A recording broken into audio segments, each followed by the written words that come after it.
Good morning to all. I am Lalita Sharma from Surat School Mehendargarh, lecturer of economics. Today we are going to discuss about the topic foreign exchange rate. First of all, what do you mean by the foreign exchange rate? It is the rate at which domestic currency can be exchanged for a foreign currency is known as the foreign exchange rate. यानी domestic currency को जब हम विदेशी currency के स्थान पर exchange करते हैं, then these are called the foreign exchange. It means the foreign exchange rate is also express the ratio of exchange between the currencies of two country. जैसे फॉर एग्जांपल एक यूएस डॉलर है, suppose $1 it is equal to 76 rupees. It means हमें एक US dollar प्राप्त करने के लिए 76 rupees Indian rupees पे करने पड़ेंगे. तो these shows the ratio between the currencies of two country. These are called the foreign exchange rate.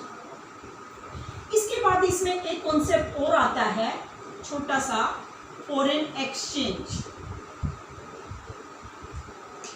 Foreign exchange rate और फॉरेन एक्सचेंज में क्या डिफरेंस होता है?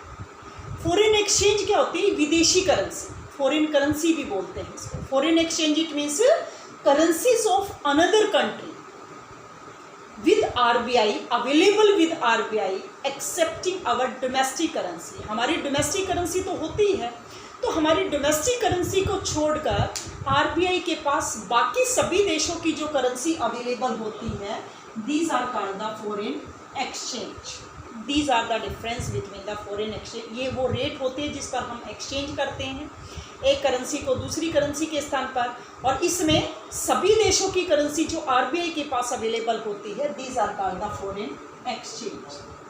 अब इसमें देखो बेटा, इसमें बहुत से टॉपिक, मोस्ट जो मेन टॉपिक थे वो डिडक्ट हो चुके हैं. इसमें केवल छोटे छोटे कॉन्सेप्ट 2-3 बचे हैं, सिर्फ वो करवाएंगे आपको, क्योंकि इसके जो डिटर्मिनेंट्स हैं वो डिलीट हो चुके हैं. Determinants of foreign exchange rate, जैसे डिमांड एंड सप्लाई के जो सोर्सेज थे वो डिलीट हो चुके हैं इसमें से. That we can classified the foreign exchange rate. It can be classified in the fixed exchange rate, fixed exchange rate, और दूसरा है फ्लेक्सिबल एक्सचेंज. सेकंड कॉन्सेप्ट है इसमें flexible exchange rate. Fixed exchange rate क्या होता है? यानी फिक्स्ड एक्सचेंज रेट, इसमें हम 2 प्रकार के सिस्टम को इंक्लूड करते हैं. वैसे इसमें है नहीं, इसमें सिर्फ आप इनकी डेफिनेशन लर्न कर सकते हो. Fixed exchange rate system in which we include, first is gold standard system.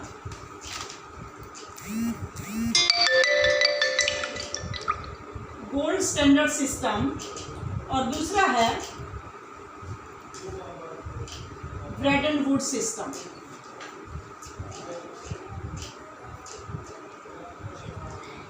Bretton Woods system, या इसको हम कहते हैं, इसका दूसरा नाम है adjustable patch system. Adjustable patch system भी इसको कहा जाता है. अब इनको केवल डेफिनेशन हम लर्न कर सकते हैं.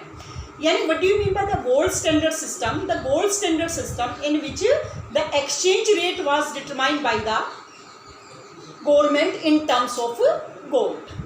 यानी जिसमें गवर्नमेंट डिसाइड करती है एक्सचेंज रेट को, और जो किसके रूप में डिसाइड होती थी?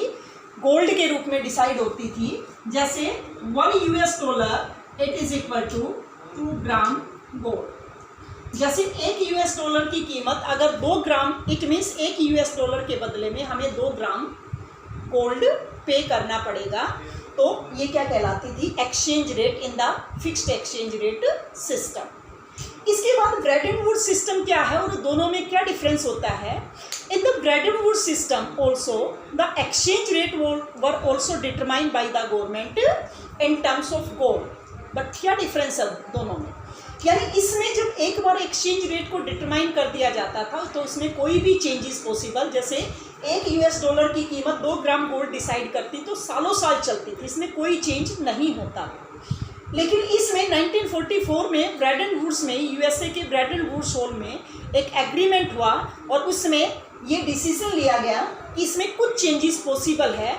इट मीन्स इसको एडजस्टेबल पैस सिस्टम भी कहा जाता है, because the exchange rate were adjusted only by the permission of IMF यानी इंटरनेशनल मॉनेटरी फंड। यानी दोनों में क्या डिफरेंस है, इसमें तो एक बार डिटरमाइन कर दी जाती, कोई चेंज नहीं होता था, लेकिन इसमें अगर इसमें किसी भी प्रकार का चेंज करना होता तो government IMF international monetary fund की परमिशन से इसमें कुछ चेंजेस पॉसिबल हो सकते थे।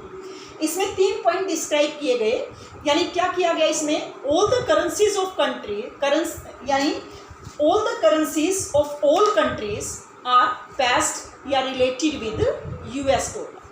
यानी सभी देशों की करेंसी को किसके साथ संबंधित कर दिया गया, किसके साथ पेश कर दिया गया, यूएस डॉलर के साथ पेश कर दिया गया। It means price of US dollar were also determined in terms of gold. और यूएस डॉलर की प्राइस को किसके रूप में डिसाइड किया गया, गोल्ड के रूप में डिसाइड किया गया। These are also called the mint parity value, इसको पैरिटी वैल्यू भी कहा जाता है, यानी जो गोल्ड के रूप में डिसाइड होती थी fixed exchange rate system. Third point है, and the sum adjustment would be possible only by the permission of IMF। तो इसमें अगर किसी भी प्रकार के कुछ एडजस्टमेंट करना होता, कुछ चेंजेस करना होता, तो IMF की परमिशन लेकर इसमें कुछ चेंजेस पॉसिबल हो सकते थे। तो ये था फिक्स्ड एक्सचेंज रेट सिस्टम। इसमें ये 2 प्रकार के सिस्टम इंक्लूड किए जाते हैं, gold standard system and Bretton Woods system. अब सेकंड है हमारे पास, सेकंड जो है इसमें as a flexible exchange rate system, exchange rate system, it is also called the floating exchange rate system.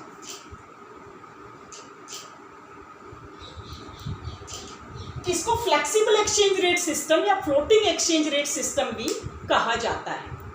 यानी फ्लेक्सिबल एक्सचेंज रेट सिस्टम क्या होता है, इसमें भी सिर्फ डेफिनेशन, इसके डिटर्मिनेशन वगैरह आपको लर्न नहीं करनी, सिर्फ इसकी डेफिनेशन के रूप में कि what do you mean by the flexible exchange rate system.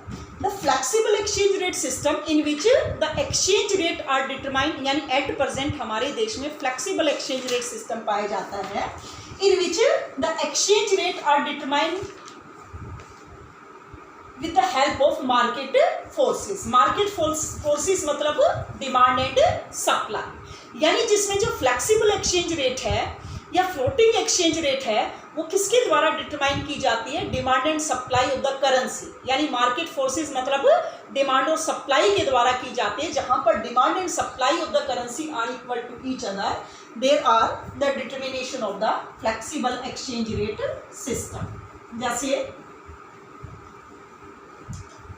we also know that the demand of the foreign exchange is negatively sloped, क्योंकि एक्सचेंज रेट और डिमांड में कैसा रिलेशन पाया जाता है, नेगेटिव, और एक्सचेंज रेट और सप्लाई में कैसा रिलेशन होता है, पॉजिटिव रिलेशंस होता है। यहाँ पर एक्सचेंज रेट और यहाँ पर demand and supply of US dollar, ये डिमांड कर्व है और ये सप्लाई कर्व है जो पॉजिटिवली स्लोप होता है, यानी जहां पर दोनों इंटरसेक्ट करते हैं, these are called the equilibrium exchange rate. तो it means in the flexible exchange rate system the equilibrium exchange rate can be determined only where the market demand and market supply of currency are equal to each other. यानी जहां पर demand और supply आपस में equal होंगी वहां पर equilibrium exchange rate का डिटर्मिनेशन होगा।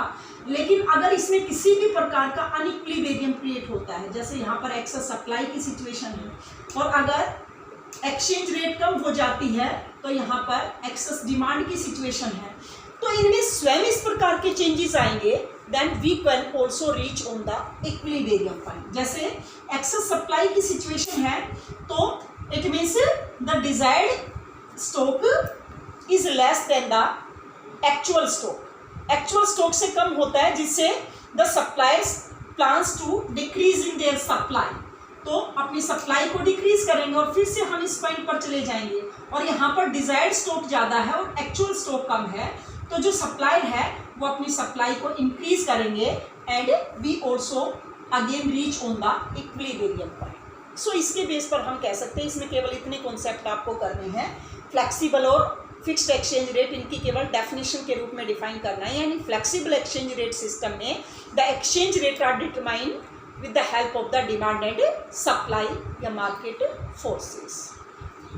So that's all for today. For the further connection, please connect our YouTube channel. Thanks and have a nice day.